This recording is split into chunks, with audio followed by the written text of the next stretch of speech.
नमस्कार, मैं राजेश भारद्वाज आप सभी का क्लैट प्रेप के ऑनलाइन प्लेटफॉर्म पर हार्दिक स्वागत करता हूं। Hello everyone, welcome to CLAT prep. आज है 11 जुलाई 2025। जैसा कि आप सभी को पता है, हम डेली न्यूज एनालिसिस करते हैं, फैक्चुअल एनालिसिस करते हैं और उसके साथ साथ 20 क्वेश्चंस की प्रैक्टिस भी करते हैं। तो चलिए उसी सीक्वेंस को कंटिन्यू करते हैं। आज कौन सा दिन है? तो आज है 11 जुलाई 2025। देखते हैं आप आज के द हिंदू में या बाकी सभी न्यूज़पेपर्स में कौन कौन सी इंपॉर्टेंट न्यूज़ हैं। तो देखो, सबसे पहले एक न्यूज़ चल रही है, आजकल आपने सुना होगा कि जो इलेक्शन कमीशन ऑफ इंडिया है, ठीक है, बहुत ज़्यादा न्यूज़ में रहता है ना, आपको पता होनी चाहिए बेसिक सी बात है। आई थिंक अभी तक आप याद भी कर चुके होंगे इलेक्शन कमीशन ऑफ इंडिया कब बना होता है, 25 जनवरी 1950 को। इसीलिए 25 जनवरी को हम क्या बनाते हैं? तो उस दिन बनाया जाता है वोटर्स डे। क्या बनाया जाता है? नेशनल वोटर्स डे भी हम उस दिन बनाते हैं। तो सिंपल सी दो बातें आपको पता होनी चाहिए, ठीक है। अब जो आपका इलेक्शन कमीशन ऑफ इंडिया कैसी बॉडी है? तो ये कॉन्स्टिट्यूशनल बॉडी है। अंडर आर्टिकल, कौन से आर्टिकल के अंडर में? तो आर्टिकल नंबर 324, ठीक है। इलेक्शन कमीशन ऑफ इंडिया जो होता है उसमें टोटल कितने मेंबर होते हैं? तो 3 मेंबर होते हैं। कौन कौन से? 1+2 का स्ट्रक्चर होता है। 1 कौन होता है इसमें? Chief election commissioner of India. 2 क्या होते हैं? इलेक्शन कमिश्नर्स होते हैं। जो 1 है आज के दिन वो कौन है? ज्ञानेश कुमार। ये सारी चीजें जो पुराने बच्चे हैं उनको अपडेटेड होंगी, ठीक है। और जो 2 हैं बाकी के कौन है? 1 है विवेक जोशी और जो दूसरे हैं वो कौन है? सुखबीर सिंह संधू, ठीक है। ये इसकी स्ट्रक्चर होती है। अब इलेक्शन कमीशन ऑफ इंडिया का काम होता है कि देश भर में इलेक्शन करवाना, स्टेट इलेक्शंस करवाना, सेंट्रल इलेक्शन करवाना, इवन प्रेसिडेंट तक के इलेक्शन सब इलेक्शन कमीशन ऑफ इंडिया ही करवाता है, ठीक है। अब क्या हो रहा है कि अभी बिहार में इलेक्शन होने हैं और जब बिहार में इलेक्शन होने हैं तो इलेक्शन से जस्ट 2-3 महीने पहले इलेक्शन कमीशन ऑफ इंडिया ने कहा कि जो आपका आधार कार्ड होता है, जो आपका राशन कार्ड होता है, हम इनको क्या नहीं मानते? वैलिड प्रूफ नहीं मानते। अगर आप लोगों को अपने वोटर कार्ड बनवाने हैं या वोटर कार्ड को आपको रीवेरीफाई करवाना होगा और हम आपको तभी भारत का नागरिक मानेंगे तब आप हमारे सामने कुछ दूसरे डॉक्यूमेंट से लेकर आओगे, जिसमें उन्होंने आधार कार्ड और आपके राशन कार्ड को एक्सक्लूड कर दिया। अब जब ऐसे इंसिडेंट देखने को मिले, जब ऐसे इवेंट हुए कि उन्होंने ऐसा कहा कि इन सबको नहीं माना जाएगा, तो एक बहुत बड़ा चैलेंज निकल के आया कि देखो, पहली बात यह है कि हमारे यहाँ पर जो आधार कार्ड है ना, उस आधार कार्ड को, हालांकि इसी बात में आपका इलेक्शन कमीशन ऑफ इंडिया खुद भी फंसता हुआ नजर आ रहा है। कैसे? देखो समझना, जो हमारे यहाँ पर आधार कार्ड होता है ना, कब आया था आधार कार्ड सबसे पहले? तो सबसे पहले आधार कार्ड बनने स्टार्ट हो गए थे 2009 में, ठीक है। आधार कार्ड बिल कब आया था या आधार एक्ट कौन से ईयर में आता है? तो आधार एक्ट आया था 2016 में, ठीक है। तो आधार कार्ड क्या आपका सिटीजनशिप का प्रूफ होता है? ये भी इस एडिटोरियल में डिस्कस किया हुआ है, तो याद रखना नहीं होता है। आधार कार्ड जो होता है आपका, वो जस्ट आपका क्या होता है? एड्रेस प्रूफ होता है कि आपका रेजिडेंस कहाँ पे है, उस बात को प्रूफ देता है, ठीक है। आधार कार्ड जो होता है, उस आधार कार्ड में याद रखना आपके एड्रेस होता है, आपकी सारी डिटेल्स होती हैं, पर्सनल डिटेल्स होती हैं, आपकी आंखों का रेटिना का इंफॉर्मेशन होता है, उसमें आपके फिंगरप्रिंट्स भी होते हैं, ठीक है। तो ये सारी इंफॉर्मेशन उसके अंदर इंक्लूड होती हैं। अब कहा गया कि आधार कार्ड अगर नहीं है सिटीजनशिप का प्रूफ, तो फिर सिटीजनशिप का प्रूफ क्या है? तो बोले सिटीजनशिप का प्रूफ या तो माना जाएगा वोटर कार्ड को या माना जाएगा पासपोर्ट को। और अगर आपको वोटर कार्ड बनवाना है तो जो 2003 के बाद पैदा हुए लोग हैं उनको क्या करना होगा? या तो बर्थ सर्टिफिकेट दिखाओ या किसी ना किसी जगह पर आपने 10th या 12th पास की होगी तो उसकी 10th की सर्टिफिकेट दिखाओ। अब सोचो, बिहार में सबसे ज़्यादा क्या होता है? लेबर को लेकर, एम्प्लॉयमेंट को लेकर क्या होता है? माइग्रेशन होता है। और बिहार के लोग लगभग पूरे भारत में काम करने के लिए चले जाते हैं। अब सोचो, वहाँ पर कोई चला गया 2002 में, 3 में, उसके बच्चे वहीं पैदा हुए, वो बिहार गया नहीं, कभी कभार गया कि अभी त्योहार के ऊपर पहुँचा तो पहुँचा, नहीं तो नहीं पहुँचा। और वो बिहार का नागरिक है, उसके पास उसने आधार कार्ड, राशन कार्ड सब बनवा रखे हैं, लेकिन उसके पास पढ़ाई का सर्टिफिकेट मान लो नहीं है, गरीब बच्चा नहीं पढ़ा 10th क्लास में, तो अब क्या करेगा? क्या उसे वोटर कार्ड के लिस्ट से एक्सक्लूड कर दिया जाएगा? अब हर आदमी पासपोर्ट नहीं बनवा सकता क्योंकि उसमें कॉस्ट बड़ी होती है, बड़ी लंबी प्रोसेस है। और क्यों बनवाएगा जब उसे बाहर ही नहीं जाना है? तो उसके पास आधार कार्ड होता था, आधार कार्ड को तुमने तो एक्सक्लूड कर दिया उसमें। अब प्रॉब्लम ये आ गई कि जो आदमी बिहार के हैं भी, वो भी इस बात को प्रूफ करने में लगे कि मैं बिहार का ही हूँ, और इलेक्शन कमीशन ऑफ इंडिया कह रहा है कि नहीं, मैं तो नहीं मानूंगा जब तक तुमने क्या नहीं करते, ये डॉक्यूमेंट्स नहीं ले आते। तो ये जो बात थी जो काफ़ी टाइम से चली आ रही थी, क्योंकि अभी इलेक्शन होने वाला है, तो बहुत सारी अपोजिशन पार्टीज ने इसका अपोज भी किया होता है कि भाई तुम ये गलत कर रहे हो बेसिकली, है ना। आपको इलेक्शन से 2-3 महीने पहले नहीं करना चाहिए, कम से कम साल 6 महीने पहले करते तो लोग अपना बनवा लेते। जब बात पहुंची कहाँ पे, सुप्रीम कोर्ट में, यहाँ तक की कहानी आप जानते हैं, तो बात पहुंची सुप्रीम कोर्ट। तो सुप्रीम कोर्ट में पहुंची तो सुप्रीम कोर्ट ने, याद रखना, इसके ऊपर स्टे नहीं लगाया है, सुप्रीम कोर्ट ने कोई ऑर्डर पास नहीं किया है, सुप्रीम कोर्ट ने कुछ भी नहीं कहा है। सुप्रीम कोर्ट का बस ये कहना है, a bench of the justice Sudhanshu Dhulia, ठीक है, और उनके साथ एक और जज, वो कह रहे हैं कि बिहार में क्या होना चाहिए, गो ऑन, ये चलना चाहिए, हम इसमें कोई इंटरफेयर नहीं कर रहे हैं, हम इसके अंदर कोई स्टे नहीं लगा रहे हैं। नेक्स्ट हियरिंग की डेट दे दी गई, कौन सी, तो याद रखना जुलाई 28, यानी कि सुप्रीम कोर्ट इस मैटर पर जुलाई 28 को सुनेगा। और सुप्रीम कोर्ट का ये मानना है कि वो कह रहा है इलेक्शन कमीशन ऑफ इंडिया से कि आप क्या करो, आधार कार्ड और राशन कार्ड को क्या करो, प्रूफ के रूप में मान लो। याद रखना, उसने कोई स्टे नहीं लगाया है, उसने कोई बैन नहीं लगाया, उसने बस ये कहा है, जस्ट सजेशन दिया है कि इलेक्शन कमीशन ऑफ इंडिया को आधार कार्ड और राशन कार्ड को एज ए प्रूफ कंसीडर कर लेना चाहिए। अब बात ये निकल के आती है कि ऐसा क्यों चल रहा है, ये इशू क्यों चल रहा है। इशू इसलिए चल रहा है कि कई बार क्या होते हैं कि जो वोटर्स होते हैं ना, वो फेक वोटर्स होते हैं। फेक वोटर्स का मतलब बहुत से लोग कई अलग अलग स्टेट के वोटर कार्ड बनवा लेते हैं, ठीक है। बहुत सारे लोग ऐसे होते हैं जो दूसरे देशों से आए हुए होते हैं, माइग्रेट करके आते हैं, ठीक है, इलीगल तरीके से आते हैं और आपका वोटर कार्ड बनवा लेते हैं। और वोटर कार्ड क्या होता है, सॉरी, आपका आधार कार्ड बनवा लेते हैं। और आधार कार्ड अगर आप फॉरेन ऑफिशियल हो, यानी कि फॉरेन से आए हुए हो, ठीक है, तो भी आप क्या बनवा सकते हो, आधार कार्ड बनवा सकते हो, कोई इशू नहीं। अगर आप लगभग 180 डेज के आसपास रहते हो तो बन जाता है। दूसरी बात, राशन कार्ड क्या काम आता है, तो याद रखना, राशन कार्ड जो होता है वो इस बात का प्रूफ होता है कि आपको गवर्नमेंट की तरफ से चलाई जा रही जो सब्सिडीज हैं वो अच्छे से मिल रही हैं कि नहीं मिल रही हैं, बस उसको पाने के लिए तुम्हें राशन कार्ड चाहिए होता है, ठीक है। अब होता क्या है, एक कॉन्सेप्ट आया था डी वोटर्स, शायद आपने पढ़ा भी है, डी वोटर्स। ये वो होते हैं जो डाउटफुल वोटर्स होते हैं, और उनके ऊपर इलेक्शन कमीशन ऑफ इंडिया को डाउट होता है कि यार ये एक्चुअल में है कि नहीं है। क्योंकि कई बार बाहर से लोग आते हैं, यहाँ पे किसी की सरकार चल रही है, सरकार को लगता है कि अगली बार मुझे जीतना चाहिए। बहुत सारे लोगों का एक कम्युनिटी आ चुकी है, तो वो क्या करते हैं, उनको आधार कार्ड और उनके वोटर कार्ड को बनवाना शुरू कर देते हैं, और वो इलीगल तरीके से, फर्जी तरीके से क्या करते हैं, अपना आधार कार्ड वगैरह या वोटर कार्ड बना लेते हैं। अब उनकी नेशनलिटी के ऊपर डाउट होता है, क्या वो सच में भारत के हैं, क्या वो सच में भारत में पैदा हुए थे। तो उनकी नेशनलिटी पे जब डाउट होता है तो उन्हें क्या कहा जाता है, डाउटफुल वोटर्स या डी वोटर्स कहा जाता है। और ये जो डी वोटर्स का कॉन्सेप्ट था, ये 1997 1998 में आता है। कहां से, आसाम से निकल के आता है। तो ऐसे लोगों को एक्सक्लूड करने के लिए इलेक्शन कमीशन ऑफ इंडिया क्या कर रहा है, मैं ऐसा कर रहा हूं। बट एक तरफ से देखा जाए तो ये ठीक नहीं है ना। आपने पढ़ा होगा SIR सर, है ना, सर, कल परसों हमने पढ़ा था कि जो उसकी अंदर जो भी चेंजेस होते हैं ना, वो करने के लिए इलेक्शन कमीशन ऑफ इंडिया को एक प्रॉपर प्रोसीजर को फॉलो करना चाहिए। वो एकदम से ऐसा नहीं कर सकता है, तो बस उसी के लिए सुप्रीम कोर्ट ने उसे कहा है, ठीक है। तो बेसिक से बात याद रखना, जस्ट चल रहा है। 28 जुलाई तक देखते हैं कि सुप्रीम कोर्ट दोबारा से क्या कहता है। Special intensive revision, sir revision जो थे वो उनकी एक बार पहले हम पढ़ चुके हैं, ठीक है। फेक वोटिंग को कर्ब करने के लिए, उनको दोबारा से रीवेरीफाई करने के लिए। अच्छा, एक बात समझना, अब ये क्या कह रहा है इलेक्शन कमीशन ऑफ इंडिया कि आधार कार्ड नहीं है। कुछ दिन पहले तुमने पढ़ा होगा, आज से महीने 1.5 महीने पहले, जब द हिंदू में न्यूज आती थी, इलेक्शन कमीशन ऑफ इंडिया कहता था कि मैं किसको जोड़ना चाहता हूं, वोटर कार्ड को किस में जोड़ना चाहता हूं, तो वो कहता था मैं वोटर कार्ड को जोड़ना चाहता हूं आधार कार्ड से।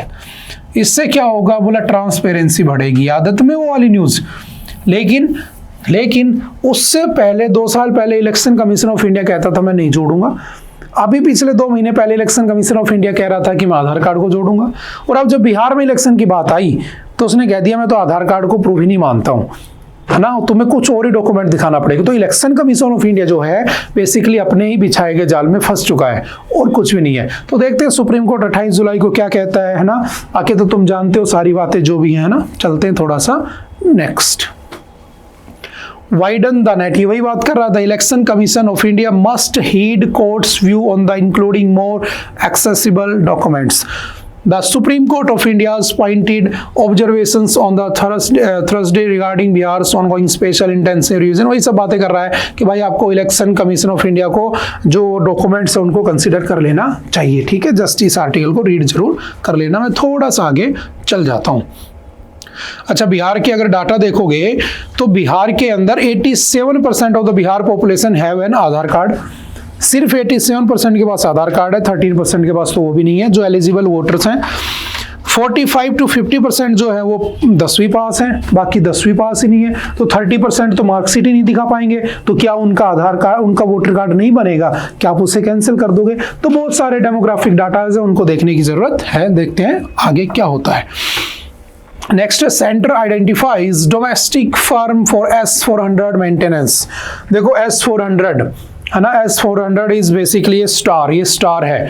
जब हमारे यहाँ पर पहलगाम हुआ था, जब यहाँ पर 26 लोगों को मारा गया था, है ना, द रेजिडेंस फ्रंट के टेररिस्ट लोगों के द्वारा, जो कि लश्कर-ए-तैयबा का एक प्रॉक्सी ग्रुप है। ठीक है, उस समय हमारी इंडियन आर्मी ने एक ऑपरेशन लॉन्च किया था, किसके ऊपर? टेररिस्ट के ऊपर, जिसका नाम था ऑपरेशन सिंदूर।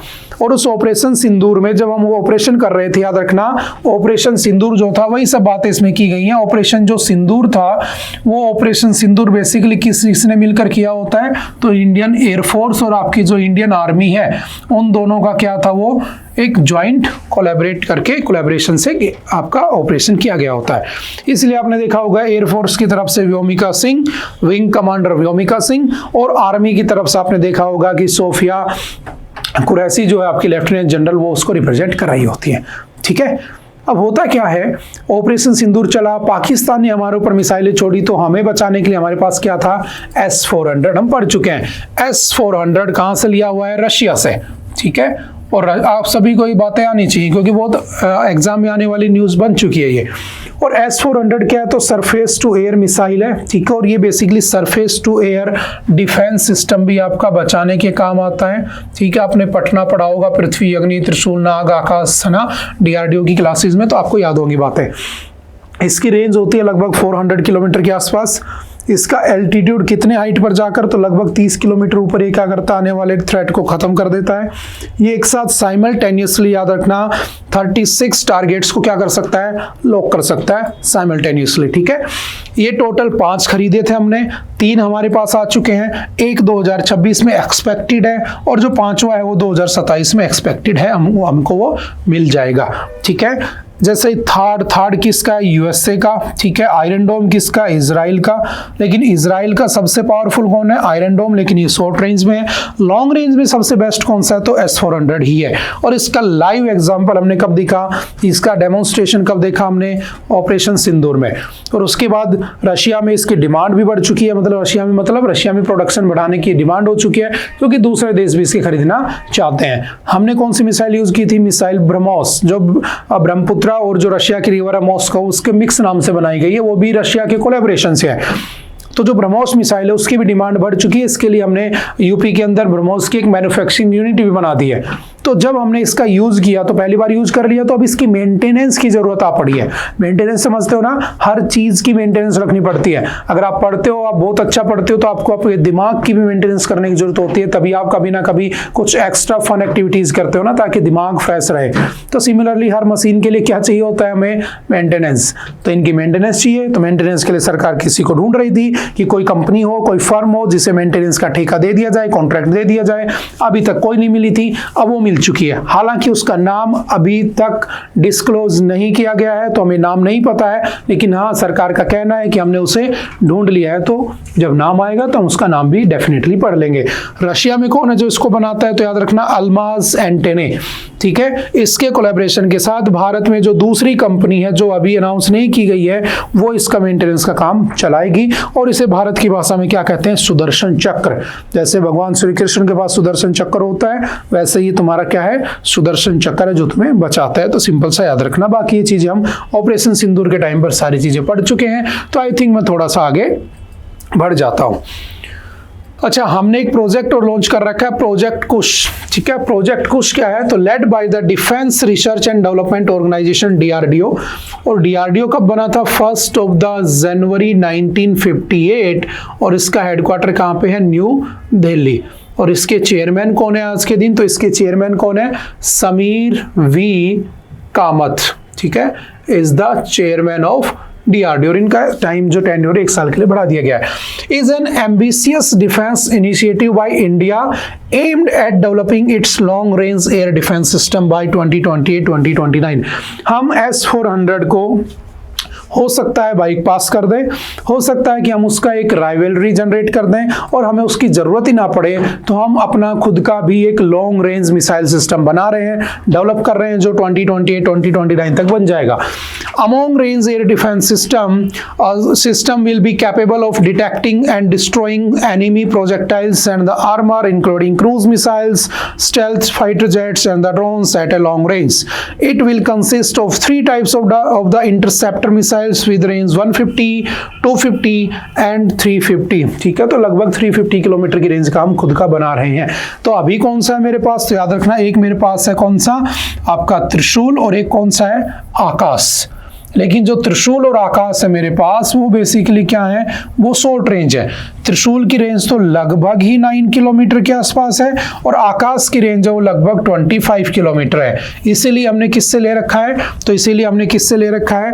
आपके रशिया से ले रखा। और रशिया से कौन सा लिया हुआ है हमने? तो रशिया से लिया हुआ है हमने S-400, ठीक है। हालांकि S-500 की बनाने की बात हो रही है। तो इंडिया खुद का कौन सा बनाएगा? तो उसका नाम है प्रोजेक्ट कुश, और जब बन जाएगा तो हम उसके बारे में पढ़ लेंगे। समझ में आ रही बात? तो चलो मुझे बताना, अगर आप लोगों ने DRDO की क्लास अटेंड की है या आप लोग डिफेंस की चीजों से अपडेटेड हैं, तो मेरा तुमसे एक क्वेश्चन है कि अभी इंडिया ने कौन सा ऐसा, या DRDO ने कौन सा ऐसा defence system, air defence system बनाकर दिया है आर्मी को, जो कि मैन पोर्टेबल है, ठीक है। यानी कि कोई भी फौजी, कोई भी सोल्जर अपने कंधे पर रखकर उसको चल सकता है और सामने से आने वाली मिसाइलों को टारगेट कर सकता है, और वो भी शॉर्ट रेंज का डिफेंस सिस्टम है, जिसकी रेंज ऑलमोस्ट 5 से 6 किलोमीटर होती है। तो अगर तुमने अटेंड किया है तो बताओ मुझे उसका नाम क्या है, ठीक है। चलते हैं next. Bridge too far, a regular audit of the all major infrastructure projects is a must। देखो अभी क्या हुआ गुजरात में, है ना, वडोदरा में एक डैम तो नहीं कह सकते, एक ब्रिज बना हुआ था, है ना, गाड़ियां चल रही थी, और चलते चलते क्या हुआ, एकदम से वो ब्रिज टूट गया, और जैसे ब्रिज टूटा गाड़ियां, ट्रक सब गिर गए पानी में, कुछ लोगों की डेथ भी हो गई। अब सोचो तुम्हारे साथ ऐसा हो कि तुम ब्रिज पर चल रहे थे, अचानक से ब्रिज टूट जाए और तुम गाड़ी से नीचे गिर जाओ। अब सोचो ये किसका फॉल्ट है? तो क्या हमें जितने भी ओल्ड स्ट्रक्चर है, वो जो ब्रिज था आपका, वो लगभग ऑलमोस्ट 45 ईयर ओल्ड था, यानी कि 45 साल पुराना ब्रिज था। तो क्या ऐसा मैकेनिज्म नहीं होना चाहिए कि हमें इन ब्रिजेस को क्या करना चाहिए, टाइम टू टाइम चेक करना चाहिए, इनकी इंजीनियरिंग को चेक करना चाहिए कि उस समय बने होंगे, बहुत पहले बने होंगे, बहुत सारे तो ब्रिटिश एरा के बने हुए हैं, ठीक है, ब्रिटिश टाइम के। तो क्या हमें उसे चेक नहीं करना चाहिए ताकि ह्यूमन लाइफ या इन सब चीज़ों को बचाया जा सके? डेफिनेटली हमें उन्हें चेक करना चाहिए, ठीक है। इवन एक्ट तक लाने की जरूरत है, लेकिन ऐसा कुछ होता नहीं है, क्योंकि मैं बार बार एक चीज़ कहता हूँ कि सरकार के लिए जो जनता होती है वो बस क्या होती है, क्या होती है, डाटा होती है। तुम 146 करोड़ हो चुके हो ऑलमोस्ट, तो उसमें से अगर 2-4 कम हो जाते हैं, सरकार को फर्क नहीं पड़ता है। इसीलिए तो देखो तुम पढ़ोगे जब इसकी नेक्स्ट इसी की न्यूज पढ़ोगे, है ना, 2 न्यूज एक साथ दे रखी है, एक तरफ कौन सा एडिटोरियल है, एक तरफ इसकी न्यूज दे रखी है, death toll in the bridge collapse rises to 18। 18 लोगों की डेथ हो गई है। देखो जैसे सामने दिख रहा है, ये वाला ट्रक आधा नीचे गिरने वाला था, आधा फंस चुका है, बाकी इसमें गाड़ियां गिर गई हैं, ठीक है। 18 लोगों की जान जा चुकी है। और लास्ट में तुम एक लाइन पढ़ोगे कि सरकार उन्हें क्या दे रही है, 2 लाख रुपए, 4 लाख रुपए, और अगर किसी को इंजर्ड हुआ है तो 50,000 रुपए। मतलब सरकार ने उन ब्रिजेस के जो इतने 50-50 साल पुराने हैं, उनकी देख रेख ना करके, है ना, उनका इंस्पेक्शन ना करके प्रॉपर टाइम पर, लोगों की जान की कीमत 2 लाख 4 लाख रुपए में फिक्स कर दी है, निपटा दी है। तो उसके ऊपर हमें काम करने की जरूरत है, सरकार को कोई ना कोई एक्शन लेना चाहिए, बस उसी की बात की जा रही है। एग्जाम के पॉइंट ऑफ व्यू से क्या होगा, तो देखो आप जब पढ़ते हो तो कई बार ज्योग्राफी से क्वेश्चन आ जाते हैं, और जब ज्योग्राफी से क्वेश्चन आते हैं तो रिवर्स, माउंटेन्स, डैम्स, है ना, नेशनल पार्क्स, ये सब पूछ लेता है। तो कभी भी ऐसा नहीं होता कि कोई चीज़ रैंडम पूछी जाती है, क्योंकि बहुत सारी नदियां हैं। फिक्स तो हम गंगा रिवर सिस्टम पढ़ते हैं, उसमें लगभग 18 रिवर्स पढ़ लेते हैं ना, 18-20 नदियां। इंडस रिवर सिस्टम पढ़ लेते हैं, झेलम, चिनाब, रावी, व्यास, सतलुज, ये सब पढ़ते हैं। ईस्टर्न फ्लोइंग रिवर्स पढ़ लेते हैं, जैसे इधर आपकी हुगली है, हुगली के बाद आपकी बामनी, पैतरनी, ठीक है, उसके बाद महानदी, उसके बाद आपकी गोदावरी, कृष्णा, कावेरी, पेन्नार, ठीक है, ताम्रपाणिनी, वैगाही, ये कुछ नदियां इधर फ्लो करती है। कुछ रिवर्स जो अरेबियन सी की तरफ जाती है, जैसे फॉर एग्जांपल आपकी साबरमती है, ठीक है, आपकी महादई है जिसको मांडवी कहते हैं, आपकी नर्मदा है, ताप्ती है, ठीक है, पेरियार है, ठीक है, ये सारी रिवर्स अरेबियन सी में गिर जाती हैं। तो ऐसे बहुत सारी नदियां बनी हुई है और इनकी ट्रिब्यूटरी तो और भी बहुत सारी होंगी। तो कभी भी ऐसे रैंडमली क्वेश्चन नहीं आता, अगर न्यूज में है तो डायरेक्टली पूछ लेता है। जैसे आज से 2-3 साल पहले सेम गुजरात में एक ब्रिज टूटा था, और वो ब्रिज कौन सी रिवर पर था? मच्छू रिवर पर बना हुआ था, और वो टूट जाता है। और उस साल जितने भी एग्जाम्स हुए थे ना, सब में पूछ लिया था कि बताओ मच्छू रिवर कहाँ फ्लो करती है। अभी क्लासों में है ना, ज्योग्राफी में ये सब नहीं पढ़ाई जाती चीज़ें, क्योंकि मेजर रिवर्स पढ़ाई जाती है, तो यहाँ से अपडेट करना होता है। तो अभी कौन सी रिवर की बात हो रही है? महिसागर रिवर की, जिसे माही रिवर भी कहते हैं। उस रिवर के अंदर ये डैम टूट गया, कहाँ ब्रिज टूट गया, कहाँ पर? बड़ोदरा के अंदर। तो 1 लाइनर क्वेश्चन बनेगा, और जब बनेगा तो आपको एटलीस्ट ये बातें पता होनी चाहिए कि पढ़ने का तरीका क्या होता है। समझ गए? और इसे क्या कह देते हैं? माही रिवर भी कह देते हैं, ठीक है, सिंपल से याद रखना। चलो आपसे यहाँ पर एक क्वेश्चन देता हूं मैं, कौन बच्चा ज्योग्राफी भी पढ़ता है, देखते हैं कौन सी ऐसी रिवर है। देखो, अगर मैं कहूं कि ये आपकी धरती है और ये मैंने कह दिया 0 डिग्री, ठीक है, जिसे इक्वेटर कहते हो।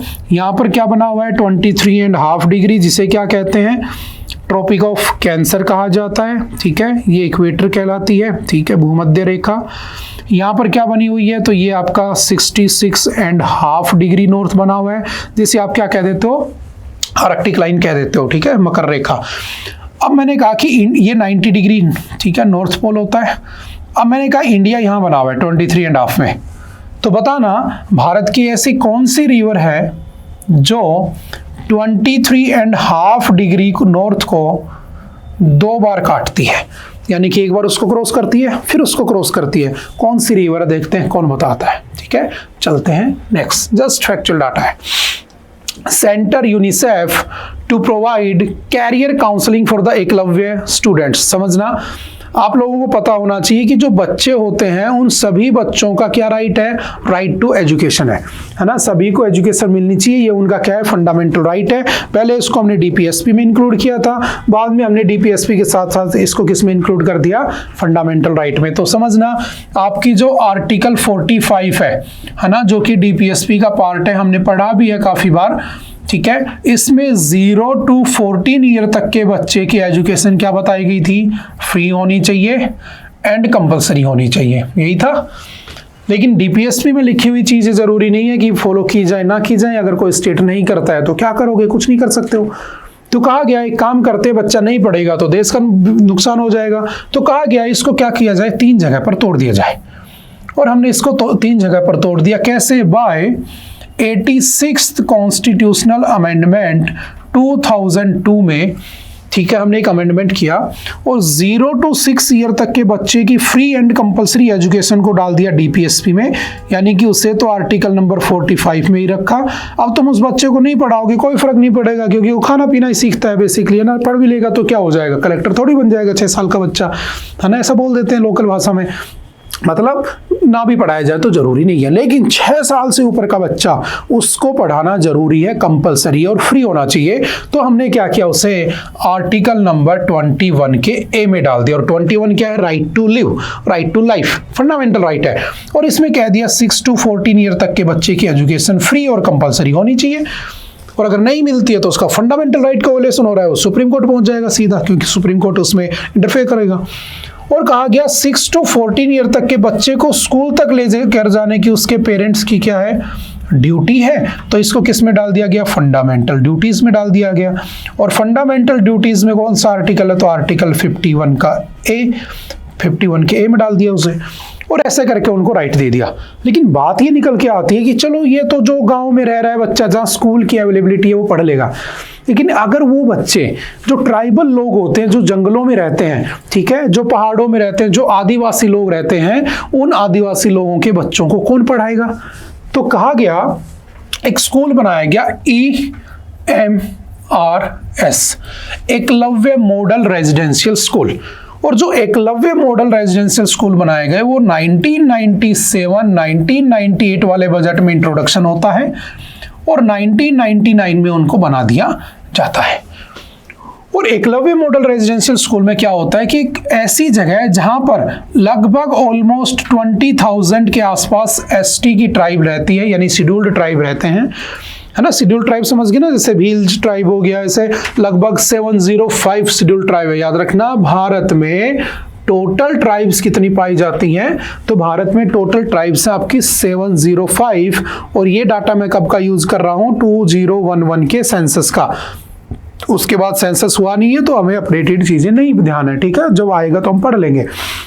अब कहा गया कोई ऐसी जगह जहां पर 20,000 के आसपास एसटी के लोग रहते हैं, वहां पर आपको एक एकलव्य मॉडल रेजिडेंशियल स्कूल बनाना होगा, जहां पर टीचर रहेगा, हॉस्टल फैसिलिटी रहेगी, बच्चे वहां पढ़ेंगे, उनका खाना पीना रहना पढ़ना सब फ्री रहेगा, और उनकी जो एजुकेशन है वो किसके बिहाफ पर रहेगी, सीबीएसई के बिहाफ पर रहेगी, यानी कि सीबीएसई वाला पूरा करिकुलम उसमें फॉलो किया जाएगा।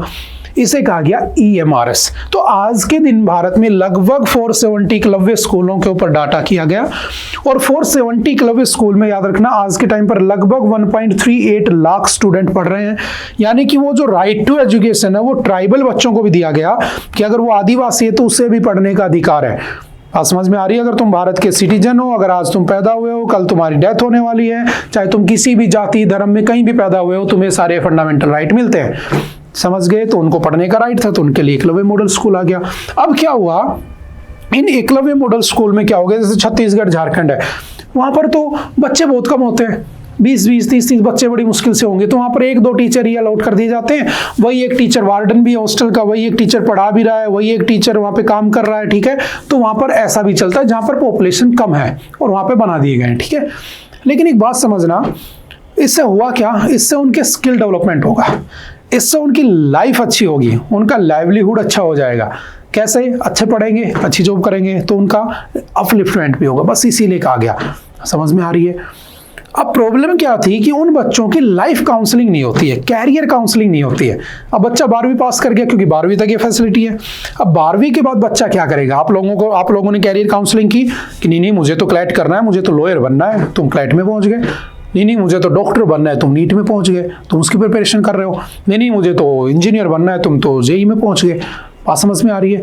वो बच्चा कहाँ जाएगा? तो उन बच्चों की कैरियर काउंसलिंग करने के लिए हुआ क्या समझना, जो आपका सेंटर है, यानी कि हमारी सेंट्रल गवर्नमेंट है, और यूनिसेफ आप जानते हो, यूनाइटेड नेशंस का है ना चिल्ड्रन इमरजेंसी फंड एक डिपार्टमेंट है, ठीक है। यूनिसेफ क्या है? यूनाइटेड नेशंस चिल्ड्रंस, जो देखो जो बच्चे इमरजेंसी में होते हैं उनके लिए फंड इकट्ठा करने का काम करता है। आपने बहुत बार इंस्टाग्राम पे देखा होगा, रील स्क्रॉल करते करते, कि अचानक से एक वीडियो आ जाती है जिसमें कोई बच्चा बहुत क्रिटिकली इल होता है या बहुत गरीब बच्चा होता है, तो उसकी पढ़ाई के लिए या उसकी बीमारी के लिए आपसे कहा जाता है कि प्लीज डोनेट, है ना। ऊपर देखना कोने में यूनिसेफ लिखा रहता है। तो यूनिसेफ दुनिया भर के बच्चों के लिए इमरजेंसी में फंड इकट्ठा करने का काम करता है, ठीक है। इस यूनिसेफ के साथ मिलकर सेंट्रल गवर्नमेंट और एक दूसरा डिपार्टमेंट, याद रखना, एक प्रोग्राम चलाया गया तलाश का मतलब होता है सर्च, इन सर्च ऑफ, कुछ ढूंढना है। क्या ढूंढना है? तो समझना, विच stands for the tribal aptitude, life skills and self-esteem hub. The program is an innovative digital platform designed to equip EMRS Eklavya Model Residential School students with the essential tools for the self-discovery and career planning. ठीक है, the ministry said in a statement, it promotes self-awareness, helps students make informed career choices and build essential life skills. तो याद रखना आपकी EMRS, ठीक है, EMRS के लिए सेंटर और आपका यूनिसेफ मिलकर क्या चला रहे हैं? तो एक तलाश नाम का प्रोजेक्ट चला रहे हैं, ताकि उन बच्चों के कैरियर काउंसलिंग की जा सके। तो इम्पोर्टेंट भी है, एग्जाम के पॉइंट के लिए भी इम्पोर्टेंट, याद रखना। बजट के अंदर भी इनके लिए बात की जाती है। उन बच्चों के लिए कोचिंग इंस्टीट्यूट शुरू किए जाए, उनको IIT, JEE, नीट, है ना, क्लैट, इन सब की भी नॉलेज दी जाए, उनको भी पढ़ाया जाए। समझ गए? क्योंकि सभी के पढ़ने का क्या है, राइट होता है, सिंपल सा याद रखना, ठीक है। quality education to tribal students. As per the existing EMRS guidelines of the 2010, at least one EMRS is to be set up in each integrated tribal development agency or integrated tribal development project having 50% ST population in the area. As per the budget 2018-19, every block with more than 50% ST population and at least 20,000 tribal persons, है ना, क्या होना चाहिए, वहां पर EMRS होना चाहिए। UNICEF कब बना था? 1946 में। हेडक्वार्टर कहाँ पे? इसका न्यूयॉर्क में। और ये यूनाइटेड नेशन का पार्ट बन जाता है 1953 में। और इसको अडॉप्ट किया गया था convention on the rights of the child 1989, जहां से बच्चों के एजुकेशन के लिए क्या करता है, काम करता है। तो आप मुझे बताना कि इसे कौन से ईयर में नोबेल पीस प्राइज मिल चुका है। इसे एक बार नोबेल पीस प्राइज भी मिल चुका है। जैसे आपका इंटरनेशनल लेबर ऑर्गेनाइजेशन है, उसको 1969 में मिला था, हमने कई बार पढ़ा, आपको याद भी हो गया होगा। अब इसका बताना, इसका भी याद हो जाएगा। ठीक है, चलते हैं next. Trump threatens 500% tariff on the countries importing oil from Russia. India's oil purchase from Russia has risen from less than 2% of the total imports in 2022 to as high as 40%. यानी कि भारत सबसे ज्यादा किससे खरीदता है ऑयल? रशिया से। और भारत ने रशिया से लगभग 40% अपने ऑयल कंजम्पशन का ऑयल खरीदना शुरू कर दिया है। अब सोचो सबसे बड़ा थ्रेट किसके लिए? भारत के लिए। तो एक तरफ अमेरिका, भारत भारत अमेरिका करते रहते हैं हम लोग, ट्रम्प साहब को बुलाते हैं, हम जाते हैं। दूसरी तरफ ट्रम्प ने कल क्लियरली कह दिया कि अगर कोई रशिया से इंपोर्ट करेगा ऑयल का तो मैं उसके ऊपर 500% टैरिफ लगा दूंगा। और अभी ब्रिक्स की मीटिंग हुई थी, हमने काफी अच्छे से चीजें पढ़ी हुई है काफी बार, है ना, जो इस बार कहां पर हो रही है? ब्राजील के अंदर। तो वहां पर उन्होंने कहा कि हम एंटी वेस्ट काम करेंगे, एंटी डॉलर काम करेंगे, डॉलर का डीडॉलराइजेशन करेंगे। और उस चक्कर में सभी के ऊपर लगभग 10% तो टैरिफ उन्होंने साथ साथ लगा ही दिया था। अब ट्रम्प साहब का कहना कि अगर तुमने रशिया से लिया ऑयल तो हम तुम्हारे ऊपर 500% टैरिफ लगा देंगे। तो क्या भारत कंटिन्यू रखेगा ऑयल खरीदना? क्या भारत 500% जो टैरिफ है उसको एक्सेप्ट करेगा? ये बातें देखने वाली होंगी, क्योंकि जो 90 डेज का टाइम विंडो दिया था ट्रम्प साहब ने वो हो चुका है खत्म। अब देखते हैं उसके बाद क्या होता है। 8 तारीख को वो जा चुका है। ठीक है, देखते हैं क्या नया होता है। तो ये न्यूज वही है, ठीक है, काफी बार हम पढ़ चुके हैं तो मैं इसको स्किप कर देता हूं। ठीक है, आई होप कि आप सब जानते हैं इस बात है। Zonal councils now engines of cooperation and not just discussions forum, says Amit Shah. जो आपके अमित शाह हैं, union home minister Amit Shah on Thursday said zonal council have transformed from being mere discussion forums into engines of the cooperation, noting that 83% of the issues taken up in their meetings have been resolved. Mr. Shah made the remark at the 27th Eastern Zonal Council meeting attended by the representatives from the 4 eastern states, Jharkhand, Bihar, Odisha and the West Bengal, including Jharkhand Chief Minister Hemant Soren. देखो होता क्या है समझना, जब हमारा India independent हुआ तो बहुत सारे डिस्प्यूट थे हमारे साथ। जैसे बहुत सारे डिस्प्यूट्स में थे, एक डिस्प्यूट था स्टेट रीऑर्गेनाइजेशन करना। तो स्टेट का रीऑर्गेनाइजेशन कैसे हुआ था? तो आपने एक नाम सुना होगा, पता ना मुझे क्या नाम था उनका। वो 56 डेज तक क्या करते हैं? हंगर स्ट्राइक करते हैं, भूख हड़ताल करते हैं और उनकी डेथ हो जाती है। और उनकी डेथ होने के बाद जो दंगे फसाद होते हैं साउथ इंडिया में, और उसके बाद पहला स्टेट जो बनता है लैंग्वेज के बिहाफ पर, वो कौन था? आंध्र प्रदेश। याद रखना, Andhra Pradesh was the first state on the linguistic behalf, language के बिहाफ पर पहला स्टेट बना था। और उसके बाद क्या आता है? 7th क्या आता है? State reorganisation act. State reorganisation act आता है 1956 में, जिसमें कहा गया कि ठीक है हम स्टेट्स की फॉर्मेशन किसके ऊपर कर देंगे? लैंग्वेज के बिहाफ पे कर देंगे। फिर आपने पढ़ा होगा मराठा बोलने वाले महाराष्ट्र पा गए, कन्नड़ बोलने वाले कर्नाटक पा गए, तमिल बोलने वाले तमिलनाडु पा गए, तेलुगु बोलने वाले आपके आंध्र प्रदेश पा गए।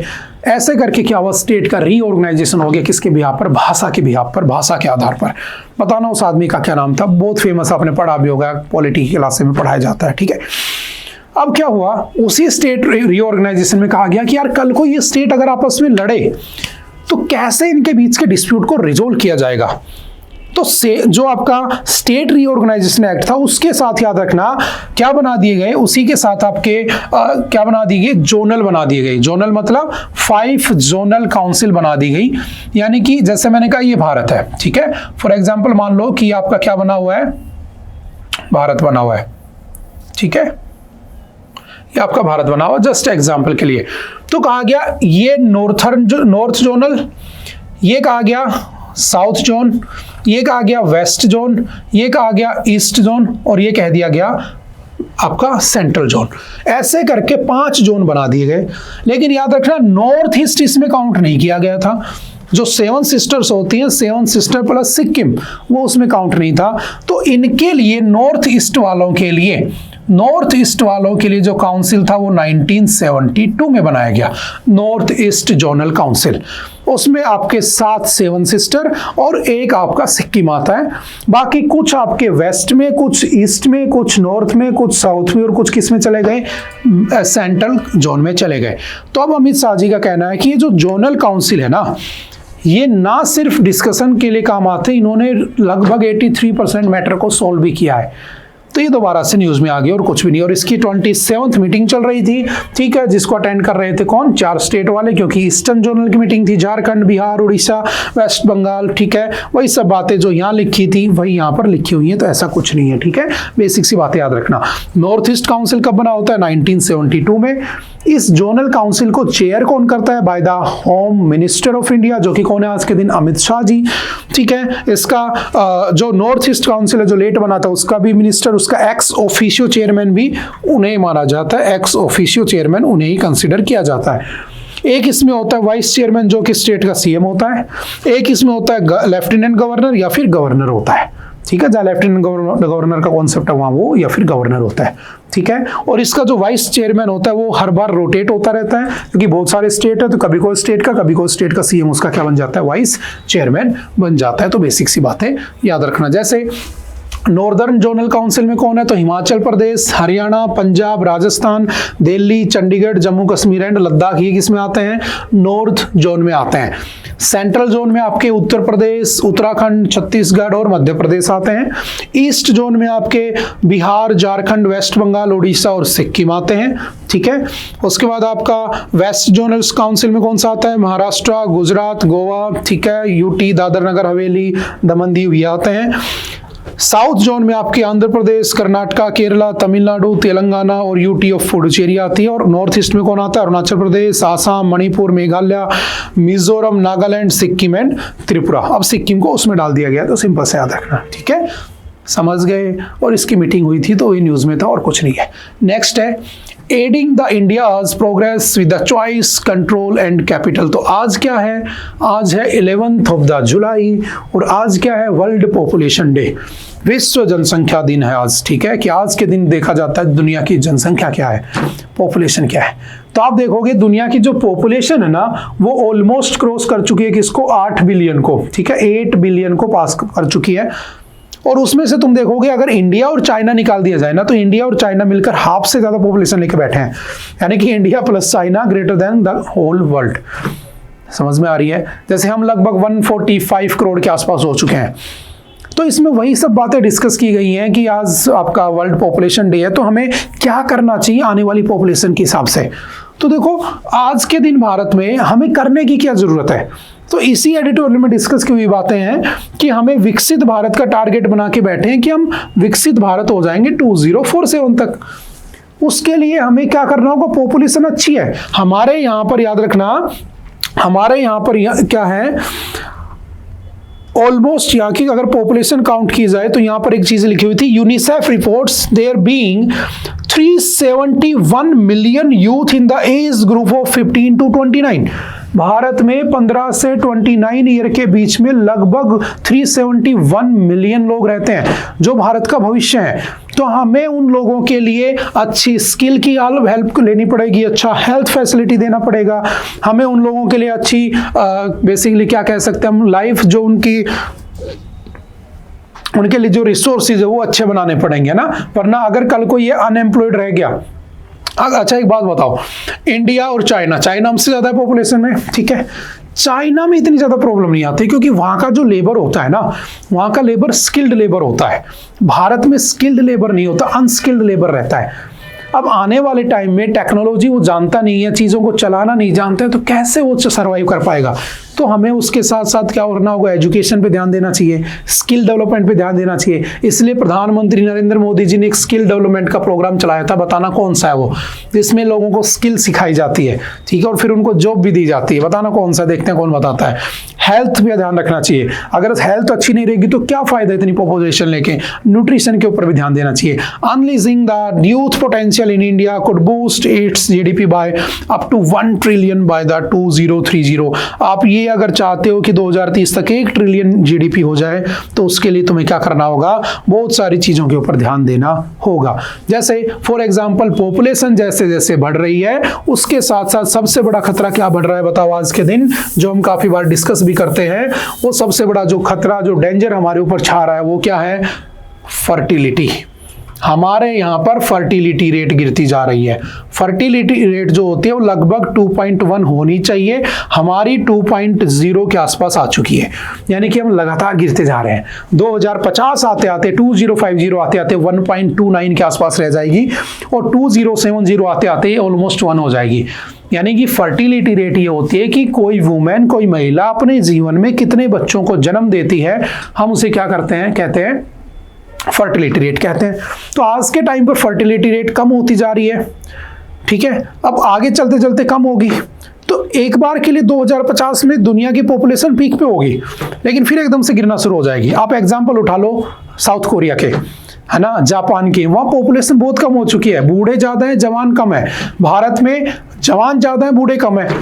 20-30 साल बाद उल्टा हो जाएगा, यहाँ बूढ़े ज्यादा मिलेंगे, जवान कम मिलेंगे। क्यों? क्योंकि बहुत सारे फैक्टर इसमें अफेक्ट करते हैं। जैसे आजकल की लाइफस्टाइल ऐसे हो चुकी है कि फर्टिलिटी रेट गिर चुकी है, मेल फर्टिलिटी भी कम हो चुकी है, फीमेल फर्टिलिटी भी कम हो चुकी है ना।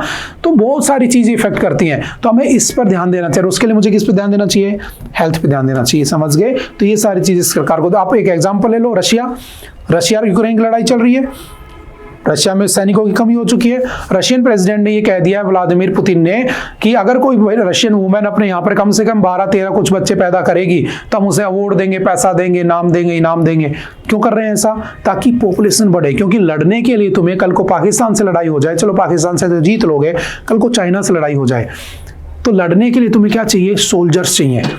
और आगे जाकर अगर 50 साल बाद डाटा निकल के आ रहा है कि 50 साल बाद यंग पॉपुलेशन ही नहीं रहेगी, तो कोई भी देश हमें कैप्चर कर लेगा। तो हमें हेल्थ पर भी ध्यान देना चाहिए। तो वही सब बातें इसमें डिस्कस की हुई हैं, समझ गए।